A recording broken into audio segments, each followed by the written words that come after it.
Que a graça do nosso Senhor, amigo e irmão Jesus, estejam com vocês. A comunhão do Espírito e o amor de Deus abençoe a cada um e cada uma de nós. Amém. Caras irmãs e caros irmãos em Cristo, essa semana eu estive me deparando com uma análise comparativa sobre algumas árvores que eu plantei aqui na comunidade durante o tempo da pandemia. Sabe, quando a gente ficou todo mundo isolado em casa, eu pensei assim, vou plantar umas árvores por aí e vamos ver o que é que vai dar. E a primeira que eu plantei foi bem no pátio da igreja aqui na frente, que me disseram que era um pezinho de ipê.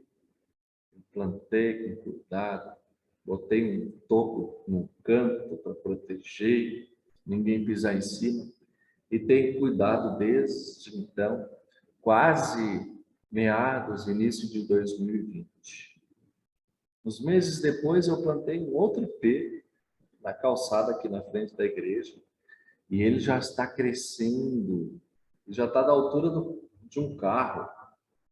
Eu digo que daqui a pouquinho já dá para fazer uma sombra para estacionar embaixo dele. E o último pezinho de árvore que eu plantei foi a árvore que nós usamos aqui no Natal em casa. Um manacá da serra, que dá umas flores lilás e brancas. E eu plantei também na calçada, mas do outro lado. E ela está com alguma dificuldade, assim, precisa de muita água. Mas ela começou esta semana a florir. Floriu flores, uma flor lilás e uma flor branca. Estão crescendo. E aquela arvorezinha que eu plantei lá no início da pandemia, ela continua pequenininha. Não cresce. Não dá frutos. Não tem cumprido com um propósito que nós esperamos dela. Tudo devagarinho, eu brinco que ela é nossa anãzinha, ou nosso bonsai aqui na comunidade. É quase um bonsai que está crescendo no nosso pátio, aqui no nosso quintal. E aí eu pergunto para vocês assim, para me ajudar a pensar. Quando chega o momento da gente definir que não vale mais a pena investir naquele pezinho que não cresce? Quando chega aquela hora que a gente diz, tá, não deu certo, vamos tentar outra coisa. Vamos botar um outro pé, vamos botar um pé maior, vamos adubar um pouco mais. É difícil, ainda mais quando a gente cria uma relação afetiva com uma planta e vê que ela não está vindo do jeito que a gente esperava. Vou colocar aí na Assembleia da Comunidade uma pergunta sobre quando que vai ser o momento da gente decidir sobre aquele pezinho ou não. Mas eu trago esse exemplo para a gente falar sobre o texto bíblico da nossa leitura de hoje, em que Jesus nos traz um aprendizado muito desafiador. Por um lado, ele nos leva a pensar sobre a nossa vida individualmente, sobre a vida de cada um de vocês, a minha, mas também pensar sobre a forma como a gente olha para a sociedade como um todo. Jesus, nesse tempo da Quaresma, está caminhando, ele está indo em direção a Jerusalém. A gente hoje já sabe para onde ele vai. E os discípulos já sabiam, desconfiavam, porque Jesus havia anunciado para eles que iria morrer, iria precisar passar pela experiência da cruz. Ainda assim, ele era acompanhado por uma multidão, conforme o nosso texto. E as pessoas tinham vários assuntos a conversar com Jesus. E a Quaresma, esse tempo que nós estamos vivendo agora, ele é justamente um tempo semelhante àquele tempo da caminhada de Jesus, em que ele está ao nosso lado. Mas que nós sabemos que é uma caminhada pesarosa, porque é um caminho para a cruz, é um caminho para a dor, é um caminho para o sofrimento. E a nossa vida é cheia de caminhos semelhantes a esse. Claro que tem momentos, inclusive o nosso ano litúrgico, ele nos ajuda com isso. Porque na Páscoa a gente olha para a cruz com alegria da ressurreição. No Natal a gente olha para a manjedoura com a esperança do Deus que vai nascer. Mas na Quaresma, nós olhamos para a nossa vida e nos lembramos de que nós estamos também nessa caminhada, uma caminhada de autoavaliação. Como tem sido a minha vida? O que eu estou fazendo dela? De que maneira eu estou aproveitando a vida que Deus me deu? Como eu tenho vivido com a minha família, com as pessoas ao meu redor? A Quaresma é esse tempo de avaliação. É uma oportunidade. Vocês já pensaram que hoje nós estamos aqui conversando e está surgindo uma oportunidade para vocês? Ao lembrar que nós estamos na Quaresma, ao ouvir a palavra de Deus, nós podemos parar e acolher, abraçar este convite que o Jesus caminhante faz para nós. De ouvir, olhar para nós mesmos, nós mesmas, e avaliar nossa vida. Vocês já pensaram como isso pode ser uma ocasião abençoada para cada um de nós?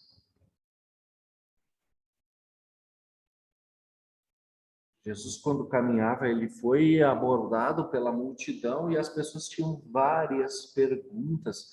Elas tinham muitos incômodos, muitas situações assim provocativas. E duas delas são essas, que são apresentadas como fatos históricos.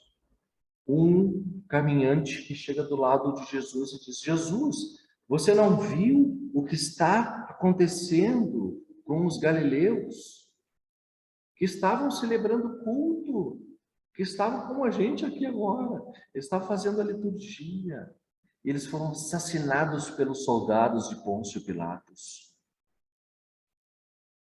O sangue daqueles galileus que eram seguidores de Jesus escorreu por sobre o altar no qual eles celebravam culto, por ordem de Pôncio Pilatos. E aí Jesus caminha e ouve isso. E as pessoas olham para ele e perguntam assim: por que que elas morreram? Será que é porque elas pecaram? Será que é porque elas falharam? Será que é porque elas tiveram pouca fé? E Jesus olha e pergunta: tá, e o caso dessas 18 pessoas que morreram em um acidente em Siloé, quando caiu uma torre, e a torre esmagou, matou 18 pessoas quando caiu. Vamos pensar nelas também? Vocês acham que elas morreram por quê? E as pessoas pensavam assim: será que é porque elas pecaram? Será que é porque elas falharam na fé?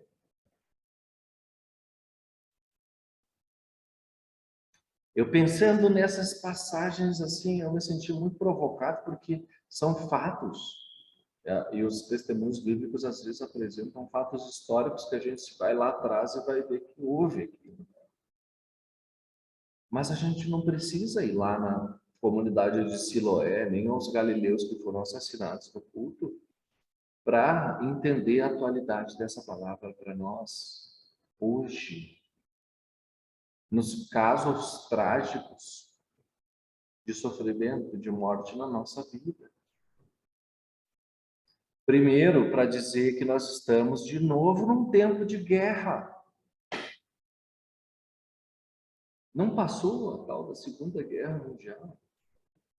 E a humanidade não se deu conta de que esse não é o caminho. De que nós precisamos poder conversar e dialogar e sentar na mesa e resolver as nossas diferenças, os nossos problemas através do diálogo. Não foi suficiente o Holocausto? E tantas outras guerras que se sucederam e que continuam acontecendo. E hoje nós temos 3 bilhões de mulheres e crianças refugiadas. E sabe Deus quantas pessoas inocentes já não morreram? Aí pergunta para Jesus assim: Jesus, o que houve? Será que elas pecaram? Será que elas falharam na fé? Mas a gente não precisa ir para a Ucrânia, né? Infelizmente, a gente não precisa ir para a Ucrânia. A gente pode olhar aqui para o nosso Brasil. E eu não sei de vocês, mas eu, nas minhas redes sociais, nos canais de notícia que eu acompanho, eu fico atropelado pela quantidade de depoimentos de mortes de pessoas jovens, homens, mulheres, negros no Brasil, assassinados pela polícia, sangue frio, assassinados quando estão chegando em casa do trabalho, quando estão chegando para pegar a esposa na parada de ônibus na escola. Ah, mas será que estava envolvido com tráfico? Será que não estava tendo algum tipo de atitude ilícita? É a mesma pergunta que a multidão fazia para Jesus: não morreram porque pecaram? Não morreram porque não tinham fé?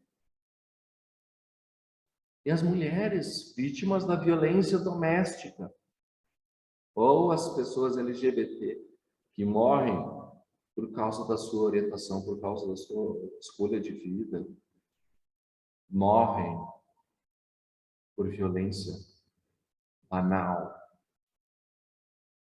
Aí a gente pensa assim, né? Mas ela provocou. Não estava usando uma roupa meio inadequada. Será que ela não... Ou ele, né? É a mesma mentalidade. Nós temos ela ainda aqui, ó, igualzinho. E para não falar dessas crises sociais, assim, mais complicadas, vamos falar da Covid. Quantas pessoas não morreram? Quantas pessoas vocês conhecem que morreram? Pensa assim rapidamente. Vocês têm que dar graças a Deus se não foi alguém importante na vida de vocês. Porque muitas pessoas morreram. E aí a gente pode dizer, eu acho que vocês já ouviram esses comentários assim: ah, mas o fulano tinha comorbidades, né? Ah, mas o Beltrano ele já tinha diabetes, né? Ah, a fulana já tinha bronquite asmática ali. Se pegasse Covid, gente, como a gente naturaliza essa morte? Como a gente trivializa essa morte? Como se fosse uma morte daqueles 18 que morreram soterrados pela torre de Siloé, ou daqueles galileus que simplesmente foram assassinados durante o culto, assim como os jovens negros que estão voltando da escola para casa e levam um tiro da polícia, porque a polícia acha que eles eram bandidos, ou um vizinho que acha que estava aí, eles iam assaltar. A banalidade da violência, a estupidez da morte. Que coisa estúpida perder uma pessoa jovem por causa da Covid, não é? Não é uma coisa estúpida. E a gente tem que cuidar com o nosso julgamento, porque o nosso julgamento, as redes sociais é o lugar perfeito que a gente adora fazer isso, né? No convívio de contato humano, a gente é mais cerceado, assim.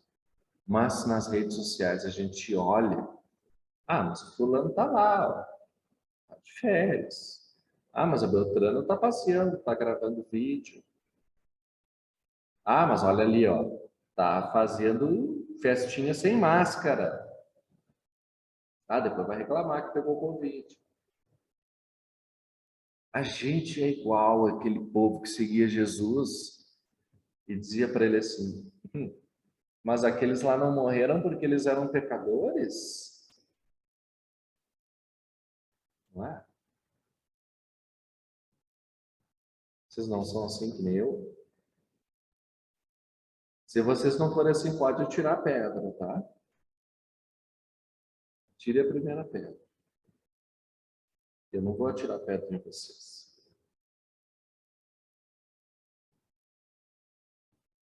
Nosso julgamento. E a nossa mensagem para as pessoas que passam pela circunstância da dor e da morte. E sabe que nesse tempo todo eu tenho pensado muito sobre uma mensagem. A gente ora pelas pessoas que estão doentes, a gente ora pelas vítimas da guerra, a gente ora pela população pobre brasileira, para que tenha emprego, para que não morra de violência fortuita. A gente ora e a gente pensa assim, ó, a nossa oração é capaz, a nossa fé é capaz de demover Deus. O fulano vai ser curado, já está decretado em nome de Jesus. A Beltrana vai passar por essa situação. A minha fé é grande. E o que a gente fala como igreja de Jesus, como pessoas cristãs? O que a gente fala para a família da pessoa que morreu? Não teve fé? Não orou o suficiente? Não se arrependeu? É muito duro. E às vezes eu falo para vocês, tem igrejas aí que pegam nessa mensagem, colocam essa responsabilidade na nossa mão, como se a nossa fé e a nossa oração fossem capazes de nos livrar da morte. E não é. Sabe por quê? Porque Jesus, quando foi questionado por essas pessoas, ele respondeu para elas assim: em verdade eu vos digo que não. Um retumbante não. Jesus diz: elas não morreram por seus pecados. Elas não morreram pela sua falta de fé. Elas não morreram porque elas erraram.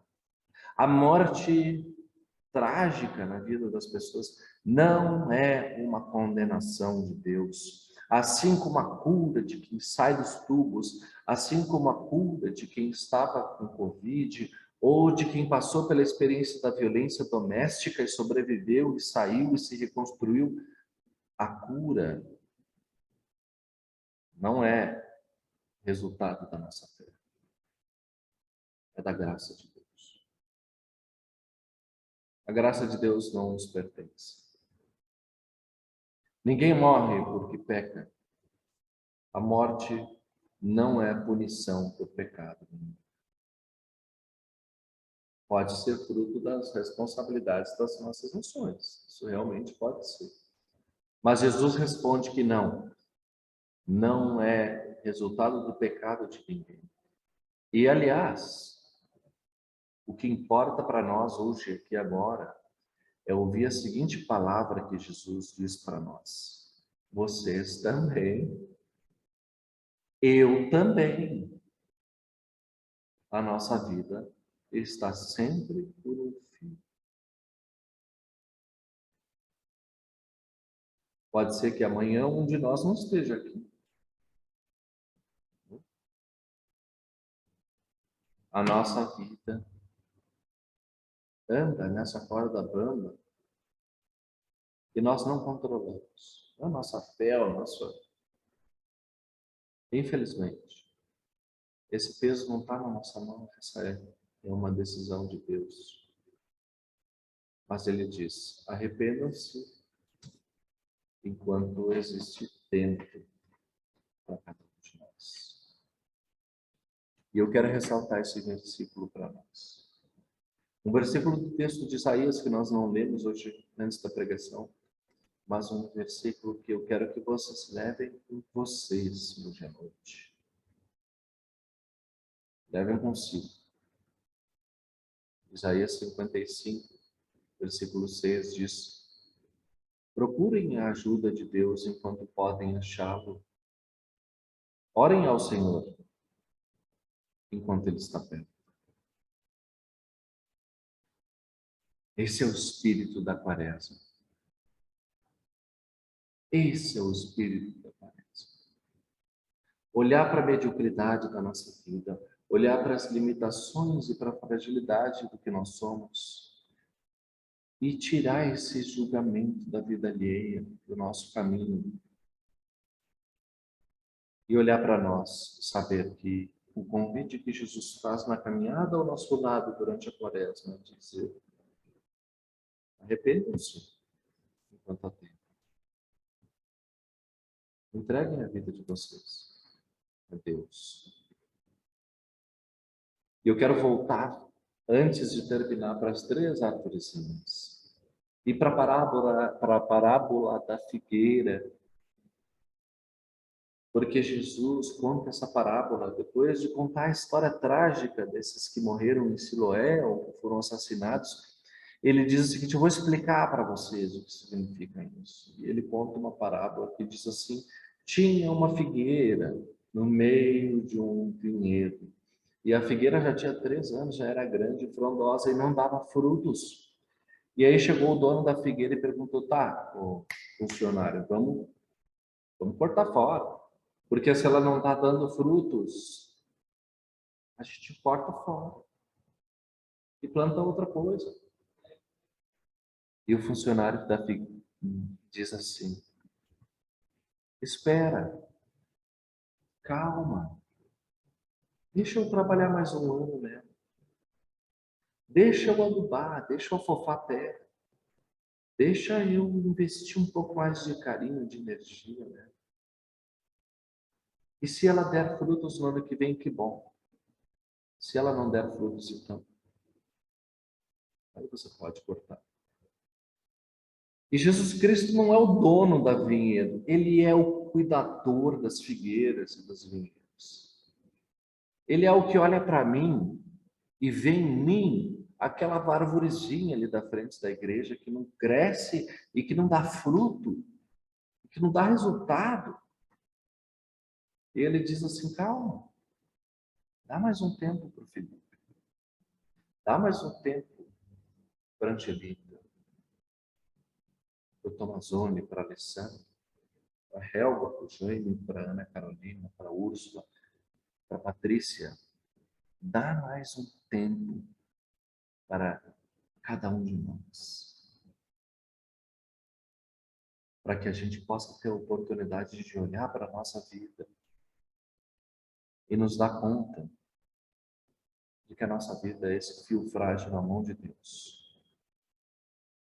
E que a gente só pode, daqui para frente, cada dia novo, acolher esse convite de quem diz: procurem a ajuda de Deus enquanto podem achá-lo. Orem ao Senhor enquanto Ele está perto. Porque amanhã